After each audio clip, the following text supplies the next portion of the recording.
भारत का जब विभाजन हुआ 17% मुसलमानों ने हमारा 34% जमीन काट के अफगानिस्तान, पाकिस्तान और बांग्लादेश बनाया। क्या 17% को 34% जमीन मिलना चाहिए था? डिजिटल पे हंसते थे, आज डिजिटल निजीकरण कर गया। और जो बात कर रहे हैं यूपीआई का भी सोचा नहीं था, आज वो करेंसी चल रही है। और जो मान सम्मान बढ़ा, तिरंगे की आन बान शान बढ़े, तो विपक्ष के पेट में दर्द हुआ। कभी बीजेपी में जो भी सामान, जो भी कुछ भी सरकार की नीति आती है, कोई सड़क बनाई उसमें हिंदू भी चलेगा, मुस्लिम भी चलेगा, सिख भी चलेगा, ईसाई भी चलेगा, हर एक धर्म का आदमी चलेगा, हर जाति का आदमी चलेगा। कोई भी योजना आ रही है, अनाज की आ रही है, हर जाति हर वर्ग का आदमी अनाज का लाभ ले रहा है। स्वास्थ्य बीमा कार्ड बनाया है, उसका सब आयुष्मान का सब लाभ ले रहे हैं। इनका 2024 में टायर पंचर हो जाएगा। देखिए, जो टायर पंचर की बात करें उनका विपक्ष है। मुंगरीलाल गैसिंग अपने देश में लेने के स्वतंत्र है। और मैंने कहा ना बार बार, लोकतंत्र की भगवान जनता है और जनता ने मत दी है। किसी ने वैसे नहीं बनाया कि आपको नॉमिनेट कर दिया और आप प्रधानमंत्री बन गए। आप उस जनता ने अपने मत के द्वारा 2014 में सरकार चुनी, 2019 में चुनी और 2024 में भी जनता अपने मत के द्वारा, अपने पूर्ण बहुमत के साथ, अपने विश्वास के साथ भारतीय जनता पार्टी को वोट देगी। आपको क्या लग रहा है 2024 में नरेंद्र मोदी जी वापसी करेंगे? बिल्कुल करेंगे। उनका हैट्रिक 100% पूरा होगा। अच्छा, ऐसा क्या है उनमें? क्योंकि उन्होंने काम किया है। अच्छा, आप देखें कि जो गांव में बहू बेटी शौचालय के लिए तड़पती थी, अच्छा, 11 करोड़ 12 12 करोड़ उन्होंने शौचालय दिए हैं। हम्म, राशन कार्ड कितने बनवाए हैं? अच्छा, सम्मान योजना कृषि को अच्छा, अकाउंट में 6,000 रुपये सालाना जाना, हाँ, कभी हम सोच नहीं सकते थे अच्छा, स्वतंत्र भारत में। अच्छा, आयुष्मान कार्ड, गैस के लिए लाइन मैंने खुद लगाया है, अच्छा, टेलीफोन के कनेक्शन के लिए मैंने खुद लाइन लगाया है। अच्छा, जहाँ देश में ये स्थिति थी कि एक कॉल करने के लिए बिहार मुझे 200 रुपये पे करने पड़ते थे, अच्छा, आज सब कुछ फ्री है, अच्छा, डाटा फ्री है। अच्छा, रामायण देखना चाहे मेरे हाथ में। अच्छा, ये एक वास्तव में सतयुग है हाँ, जो मोदी जी के नेतृत्व में हमें प्राप्त हुआ है। अच्छा। बिल्कुल।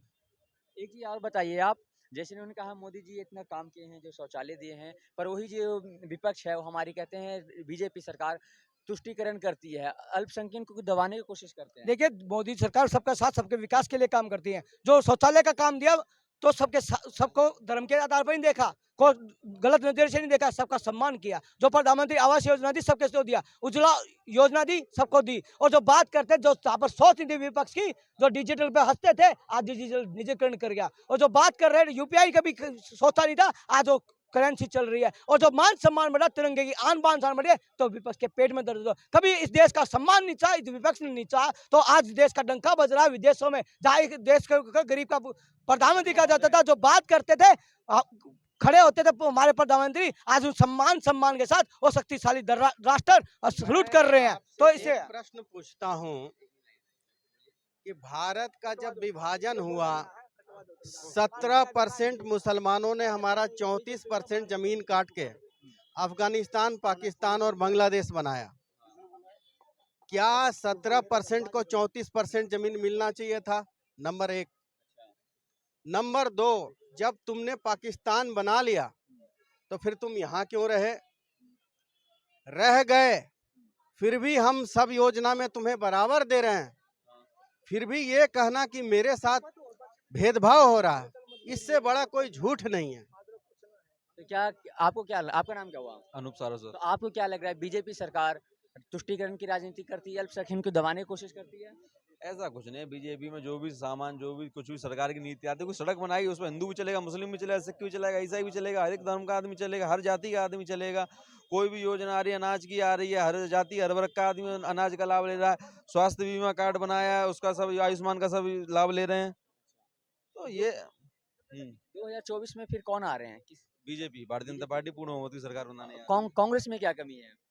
कांग्रेस में सबसे बड़ी कमी उनके नेतृत्व की है। अच्छा, एक बात आप गौर करिएगा, अभी वही नेता, चाहे वो समाजवादी पार्टी में रहे, चाहे वो बसपा में रहे, हाँ, और चाहे वो किसी अन्य दल में रहे, अच्छा, वो इतना ऊताताई, इतना बड़ी प्रवृत्ति पर चला जाता है और वही नेता जब लौट करके या किसी भी तरह बीजेपी में आता है तो बीजेपी में हमेशा कहते हैं वॉशिंग मशीन। एक वो भी वॉशिंग मशीन है कि वो नेता जो उड़ता है वो सरेंडर रह के रहता है। अच्छा। नाम का उदाहरण दे दूं, स्वामी प्रसाद मौर्य यूपी के, अच्छा। बसपा में भी रहे, सपा में आ गए हैं अब। हाँ। बसपा में रहते किस हैसियत के थे?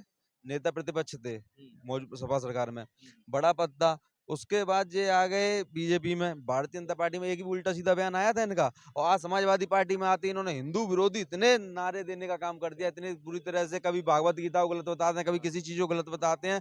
तो ये नेतृत्व जो होता है उसकी कमी कांग्रेस के पास है और ये एक्सेप्ट करना पड़ेगा इन्हें। अच्छा, आखिर क्यों हो रहा है? जैसे ही चुनाव शुरू होता है, कभी सनातन को खत्म कर दिया जाए, कभी दुर्गा के ऊपर कभी टिप्पणी, कभी हिंदू के ऊपर टिप्पणी, कभी ब्राह्मण के ऊपर टिप्पणी, कभी राम जी के ऊपर टिप्पणी, ऐसा क्यों होता है? देखिए, मानसिक सोच छोटी जिसकी होती है ना, वो वैसे काम करते हैं। जो धर्म की आड़ में अपना प्रचार रोटी राजनीतिक रोटियां सेकते हैं, तो धर्म का ना तो सनातन धर्म का कोई कहूँगा, ब्राह्मणों से इतनी दिक्कत है तो ब्राह्मणों के घर पे शादियों में क्यों जाते हैं, क्यों उसको बुलाते हैं? ब्राह्मणों से इतनी गणना है तो एक आप ऑन द रिकॉर्ड है, एनसीईआरटी की बुक में आप नहीं पढ़ा होगा, आप भी पढ़े होगे। तो एक गरीब ब्राह्मण का परिवार था, तो जब से ये देश आजाद हुआ था गरीब ब्राह्मण ही था क्या? और गरीब ब्राह्मण था, उसका तुष्टिकरण के उसके उत्थान के लिए क्या कार्य किया? तो गरीब ब्राह्मणों को से ठाकुर से, और ठाकुर इतने ज्यादा ताकतवर थे क्या वो ब्राह्मण के पास आके नमस्तक होते थे? तो ऐसी जो बात करते हैं, ये जातिगण बात करना, जातिगत तो करना, और ओछी सोच के लोग, ओछी मानसिक सोच के लोग, और ऐसे ओछी धार्मिक सोच के लोग ये काम करते हैं, जो अपनी राजनीतिक रोटियां सेकने के लिए अपने आप को ये अपने भारतीय हासिल मानते हैं। तो जनता आज उनसे ऊपर पहुंच चुकी है, और जनता के पास देश में मुद्दे खत्म हुए।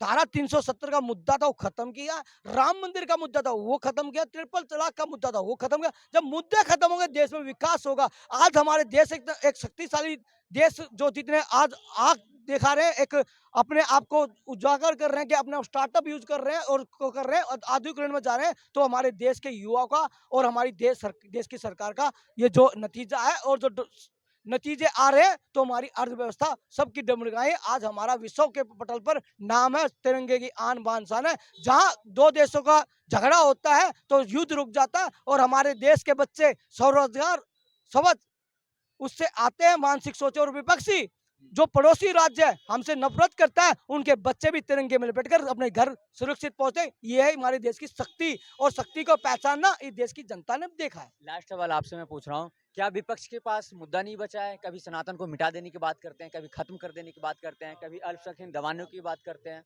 क्या विपक्ष के पास मुद्दा नहीं बचा है? विपक्ष के पास केवल इन्हें बांटना, जातियों में लोगों को बांटना, इसके अलावा कुछ नहीं आता है। कभी अखिलेश यादव के मुंह से या किसी बड़े नेता के मुंह से कभी ये ना सुना हो। अखिलेश यादव बोलते हैं आजकल गठबंधन इंडिया का नहीं है, पीडीए का है, पिछड़ा, दलित और अल्पसंख्यक।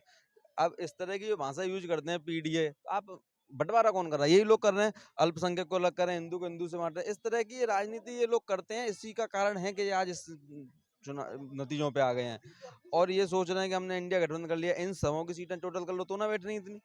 तो ये भारतीय जनता पार्टी जीत रही है, बड़े बहुमत से जीत रही है। बहुत बहुत धन्यवाद हमारे